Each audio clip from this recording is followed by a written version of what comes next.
ফ্ৰীতে পোৱা বস্তুৰ মূল্য নাই, কথাটো হয়নে নহয় বাৰু। এয়া দেখিছেনে বৰালি মাছ, ভোল মাছ খাই খাই আমনি লগাৰ বাবে মানুহজনে বৰালি মাছ ধৰি আনিলে, আৰু এইখিনি ভাগ হ'ব দেই চবলৈকে।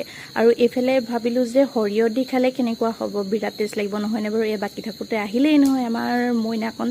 আৰু এইফালে ধুনীয়াকৈ গৰম পানী দি 10 মিনিটৰ কাৰণে তিয়াই থৈ দিছোঁ, যাতে ধুনীয়াকৈ গুৰি হৈ যায়। আৰু মাছখিনি ভাজোঁতে যে ইমান থুপুচ থাপাচকৈ ফুটিলে নহয়, গালতো পৰিলে জানেনে। হাততো পৰাটোতো একো কথা নাই, কিন্তু গালত পৰিলে চিন্তা লাগে, ছোৱালী মানুহ মাইকী মানুহ যিহেতু নহয়নে।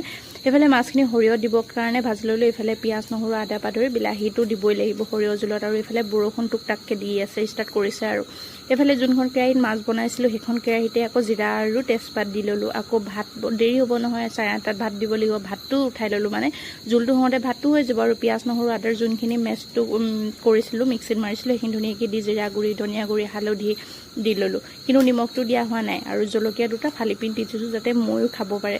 যিহেতু ময়ো নাখালে মানে মোৰ কিয় নাজানো মোৰ দুখ লাগে। আৰু এইফালে বিলাহীখিনি দি দিলোঁ। বিলাহীখিনি অকণমান চেণ্টটো আহে দেই। আৰু এইখিনি পানীখিনি যেতিয়া ওলোৱালৈকে মানে ধুনীয়াকৈ ভাজি থাকিব লাগিব। আৰু বিলাহীত নিমখ দিলোঁ যে, নিমখখিনি বহুতখিনি পানী উলিয়াই দিয়ে। আৰু যোনখিনি মিক্সাৰত দি থোৱা আছিলে সেইখিনি সৰিয়হখিনি ধুনীয়াকৈ দি দিলোঁ। দি দিয়াৰ পিছত আপুনি 10 মিনিটমান ভাজি ল'ব পাৰে।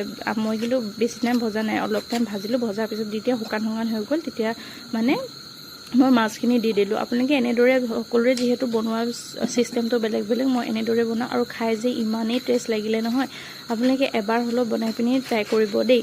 আৰু বিশেষকৈ এবাৰ আমাৰ প্ৰথম বৰালি মাছ খোৱা হৈছে। আৰু আপোনালোকক প্ৰথমতে মই এটা কথা কৈছিলোঁ মানে, বস্তুৰ মূল্য নাথাকে বেছি হ'লে বুলি। যদি কিনি খোৱা হোৱা হ'লে চাগে এপিচ মাছকে আমি 2 পিচ কৰি খালোঁহেঁতেন। বিশেষকৈ ইমান দাম নহয়নে বাৰু বৰালি মাছৰ। আজি কি কৰিলোঁ তাকে মানে ঠিকছে খাম বুলিয়ে ভাবি লৈছোঁ। আৰু ইফালে মাছৰ মাথাৰ লগতে খুতৰা শাক দি ধুনীয়াকৈ ভাজি বনাওঁ বুলি ভাবিলোঁ। এনেকৈ পাত থাকিলে, পাতৰ ভাজি থাকিলে, মানে শাক থাকিলে মই মাছৰ দিলে যে বহুত বেছি ভাল পাওঁ। আপোনালোকে ভাল পায়নে বাৰু।